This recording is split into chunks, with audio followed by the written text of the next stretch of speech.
ಈಗ ನೀವು ಬರೆಯೋ ಡೈಲಾಗ್ಗಳು ನಿಮ್ಮ ಜೀವನದ ಪಾಠವನ್ನ ಅಲ್ಲಿ ಇಂಪ್ಲಿಮೆಂಟ್ ಮಾಡ್ತೀರಾ ಅಥವಾ ಸಿನಿಮಾಗೆ ಬೇಕಾಗಿದ್ದ ಕಂಟೆಂಟ್ ಕೊಡ್ತೀರಾ? ಎರಡೂ ಆಗಬೇಕು. ಎಂಟರ್ಟೈನ್ಮೆಂಟು ಇರಬೇಕು, ಇದು ಇರಬೇಕು. ಈಗ ಈಗ ನೀವು ಹೇಳಿದ್ದು ಇದೆಯಲ್ಲ, ಅದೇನೋ ಪ್ರೀತಿಸಿ, ಅಲ್ಲಿ ಸಿ ಇದೆ. ಹೌದು. ಈಗ ನೀವು ಜೀವನದ ಪಾಠ ಅಂತಿದ್ದೀರಿ, ಸಿನಿಮಾ ನೋಡಿದ್ರೆ ಕಚ್ಚಾ. ಅದು ಎರಡು ತುಂಬಾ ಒಂದ್ ಸ್ವಲ್ಪ ಕಷ್ಟ ಅನ್ಸುತ್ತೆ, ಬಟ್ ಕೊಡ್ತೀರಾ ಒಂದ್ ಸ್ವಲ್ಪ. ಇದು ಈಗ ಸಲಗಾಲಿ ತನ್ನ ಮಗ ರೌಡಿಸಮ್ಗೆ ಹೋಗ್ಬಿಟ್ಟಿದ್ದಾನೆ, ರೌಡಿ ಆಗ್ಬಿಟ್ಟಿದ್ದಾನೆ ಅಂತ ಹೇಳಿದಾಗ ತಂದೆ ತುಂಬಾ ಎಮೋಷನಲ್ ಆಗ್ಬಿಡ್ತಾರೆ. ಆವಾಗ ತಾಯಿಗೆ ಹೇಳಬೇಕು, ನಿನ್ನ ಮಗ ಹಿಂಗೆ ರೌಡಿಸಮ್ ಅಲ್ಲಿದ್ದಾನೆ ಅಂತ. ಅಲ್ಲಿಗೊಂದು ಸಂಭಾಷಣೆ ಅಂತ ಬಂದಾಗ, ನಿನಗೆ ನಿನ್ನ ಮಗನಿಗೆ ನೀನು ಹಾಲು ಬಿಡಿಸ್ಬೇಕು ಅಂದಾಗ ಅವನು ಹುಟ್ಟಿ ಸ್ವಲ್ಪ ದಿನಕ್ಕೆ ನಿನ್ನ ಎದೆಗೆ ನಾನು ಬೇವಿನ ರಸ ಸವರಿದ್ದೆ. ಅವನು ಹಿಂಗಾಗ್ತಾನೆ ಅಂತ ಗೊತ್ತಿದ್ದಿದ್ರೆ ನಿನ್ನ ಎದೆಗೆ ನಾನು ವಿಷದ ರಸನೇ ಸವರ್ ಬಿಡ್ತಿದ್ದೆ. ಅಂದ್ರೆ ಇವನು ಆವಾಗಲೇ ಹೋಗ್ಬಿಡ್ಬೇಕಾಗಿತ್ತು ಅನ್ನೋ ಥರದ್ದು ಬರುತ್ತೆ. ಮತ್ತೆ ಗುರು ಶಿಷ್ಯರು ಸಿನಿಮಾದಲ್ಲಿ ಶರಣ್ ಅವರು ಸೋಂಬೇರಿ, ಅಂದ್ರೆ ಉಡಾಳ, ಕೆಲ್ಸಕ್ಕೆ ಹೋಗ್ತಾ ಇರಲ್ಲ. ಅವ್ರನ್ನ ಸಾಕ್ತಾ ಇರೋದು ಬಂದು ಅವ್ರ ಗುರು ದತ್ತಣ್ಣ ಅವರು. ಕೆಲ್ಸಕ್ಕೆ ಸೇರಿಸ್ತೀನಿ ಹೋಗೋ ಅಂದ್ರೆ ನಾನು ಹೋಗಲ್ಲ ಅಂತ. ಆವಾಗ ಇವ್ರು ಹೇಳೋ ಮಾತು, ನಾನ್ ನಿನಗೆ ಅನ್ನ ಹಾಕೋ ಗುರುನೇ ಹೊರತು ಸದಾ ಹೊಟ್ಟೆಲಿ ಇಟ್ಕೊಂಡಿರೋ ಕಾಂಗುರು ಅಲ್ಲ ಅನ್ನೋದು ಧೈರ್ಯ. ಸೊ ಆ ಥರದ್ದು ಇನ್ ಬಿಟ್ವೀನ್ ಹೇಳ್ಬೇಕು. ಗುರು ಶಿಷ್ಯರು ಸಿನಿಮಾದಲ್ಲಂತೂ ಪ್ರೇಕ್ಷಕರು ಹಿಂಗಿದ್ದಾರೆ ಹೊರತು ಒಂದು ಕ್ಷಣನೂ ಲಿಪ್ನ ಹಿಂಗ್ ಮಾಡಕ್ ಆಗೇ ಇಲ್ಲ ಅಂತ.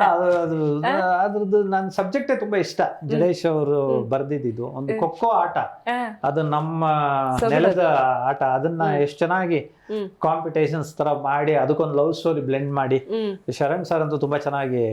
ನಾನ್ ಮೊನ್ನೆ ತರುಣ್ ಸರ್ ಸಿಕ್ಕಿದಾಗ ಹೇಳ್ತಿದ್ದೆ, ಸರ್ ನೀವ್ ಎಷ್ಟು ಚೆನ್ನಾಗಿ 80s ಇದನ್ನ ಶರಣ್ ಸರ್ಗೆ ಒಂದು ಚೆಕ್ ಶರ್ಟ್ ಒಂದು ಫಾರ್ಮಲ್ ಪ್ಯಾಂಟ್ ಹಾಕ್ಬಿಟ್ಟು ಬಿಟ್ಟಿದ್ರಿ.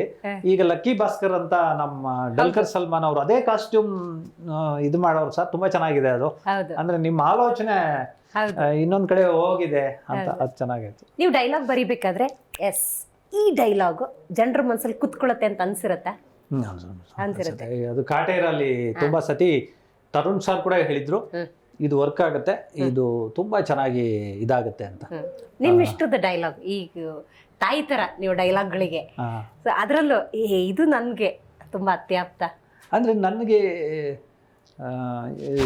ಒಂದು ರೆಕಗ್ನಿಷನ್ ಅಂತಾರಲ್ಲ, ಒಂದು ಹೆಸರು ತಂದ್ಕೊಟ್ಟಿದ್ದು ಟಗರು ಸಿನಿಮಾದು. ಅದರಲ್ಲಿ ಶಿವಣ್ಣ ಡಾಲಿಗೆ ಹೇಳೋದು, ಡಾಲಿ ನೀನ್ ನನ್ನನ್ನು ಹುಡ್ಕೊಂಬಂದ್ರೆ ಅತಿಥಿ, ನಾನ್ ನಿನ್ನ ಹುಡ್ಕೊಂಡ್ ಬಂದ್ರೆ ನಿನ್ ತಿಥಿ ಅನ್ನೋದು. ಆಮೇಲೆ ಅದರಲ್ಲಿ ಬಿಡಿ ಸರ್ ನಾವು ಗಂಡಸ್ರೆ ಅಂದ್ಬಿಡ್ತಾರೆ, ಯಾರು ಡಾಲಿ ಮತ್ತೆ ವಸಿಷ್ಠ, ಚಿಟ್ಟೆ ಪಾತ್ರ, ಅವರಿಬ್ರು ನಟೋರಿಯಸ್ ರೌಡಿಗಳು. ಆವಾಗ ಶಿವಣ್ಣ ಹೇಳೋದು, ಗಂಡಸರು ಗಡ್ಡ ಮೀಸೆ ಬೆಳೆಸ್ಕೊಂಡಿರೋರೆಲ್ಲ ಗಂಡಸರು ಅನ್ನಂಗಿದ್ರೆ ಕರಡಿ ಎಲ್ರಿಗಿಂತ ದೊಡ್ಡ ಗಂಡಸು. ಅದರಲ್ಲೇ ಇನ್ನೊಂದು ಡೈಲಾಗ್ ಇದೆ,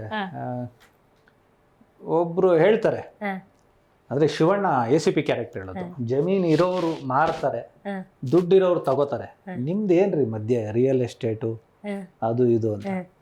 ಸರ್ ಏನೇ ತಕ್ಕಡಿ ಇದ್ರು ಮಧ್ಯದಲ್ಲಿ ಒಂದು ಮುಳ್ಳು ಬೇಕಲ್ಲ ಸರ್. ಓ ನೀವು ಮುಳ್ಳು ಅಂತ ನೀವೇ ಒಪ್ಕೋತೀರಾ ಅನ್ನೋದು ಅದು.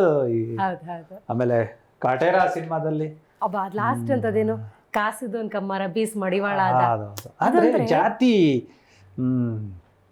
ಅದು ತುಂಬಾ ಇನ್ ಬಿಟ್ವೀನ್ ಮಾತಾಡೋದು ಮಾತುಗಳಿತ್ತು.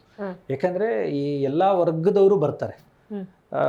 ಈಗ ಜಾತಿ ಮೇಲ್ಜಾತಿಯವ್ರ ಬಗ್ಗೆ ಬರಿಬೇಕಾದ್ರೆ ಅವಿನಾಶ್ ಸರ್ ಹೇಳ್ತಾರೆ, ಸುಮ್ಮನೆ ನಮ್ಮನ್ನು ದೊಡ್ಡವರು ಅನ್ನಲ್ಲ, ನಾವು ಉಡೋ ಬಟ್ಟೆ, ನಾವು ತಿನ್ನೋ ಊಟ, ನಮ್ಮ ಆಚಾರ ವಿಚಾರ, ನಮ್ಮ ಓದು, ಇದನ್ನೆಲ್ಲ ನೋಡಿ ನಮ್ಮನ್ನ ದೊಡ್ಡವರು ಅನ್ನೋದು.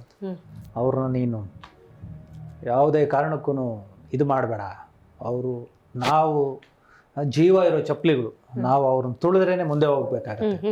ಅದು ಒಂದ್ ಕಡೆ ಅವ್ರ ಪಾಯಿಂಟ್ ಆಫ್ ವ್ಯೂ ಹಂಗೆ ಹೇಳೋದು. ಬಟ್ ಕೊನೆಯಲ್ಲಿ ಸಿನಿಮಾದಿಂದ ಈಚೆಗೆ ಹೋಗೋವಾಗ ಆಡಿಯನ್ಸ್ಗೆ ಅನ್ಸೋದು, ಕಾಸಿ ಕಮ್ಮಾರನಾದ, ಬೀಸಿ ಮಡಿವಾಳನಾದ, ಉತ್ತು ಒಕ್ಕಲಿಗನಾದ, ಓದಿ ಬ್ರಾಹ್ಮಣನಾದ, ವೃತ್ತಿ ಗುರುತಿಸಲು ಮನುಷ್ಯ ಹತ್ತಿಸಿದ ಜ್ಯೋತಿ ಕಣೋ ಜಾತಿ ಅಂತ ಹೇಳಿದಾಗ ಇದು ಜಿ ಕನ್ನಡ ನ್ಯೂಸ್ ಈಗ ನಿಮ್ಮ ಮನೆಯಲ್ಲೇ ನೋಡಿ. ಎಲ್ಲ ಕೇಬಲ್ಗಳಲ್ಲಿ ಈಗ ಲಭ್ಯ.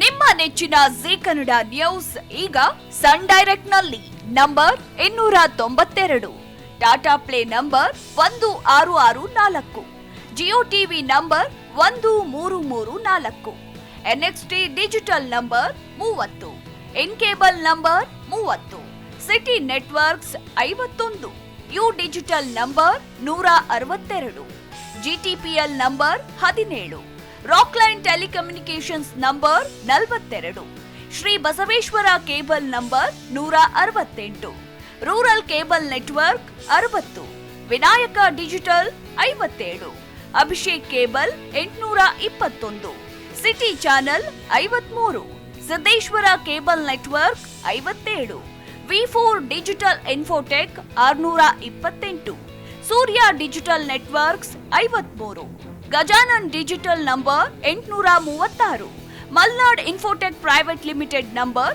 56, metrocast number 830, victory digital number 167ರಲ್ಲಿ ನೋಡಿ ಆನಂದಿಸಿ.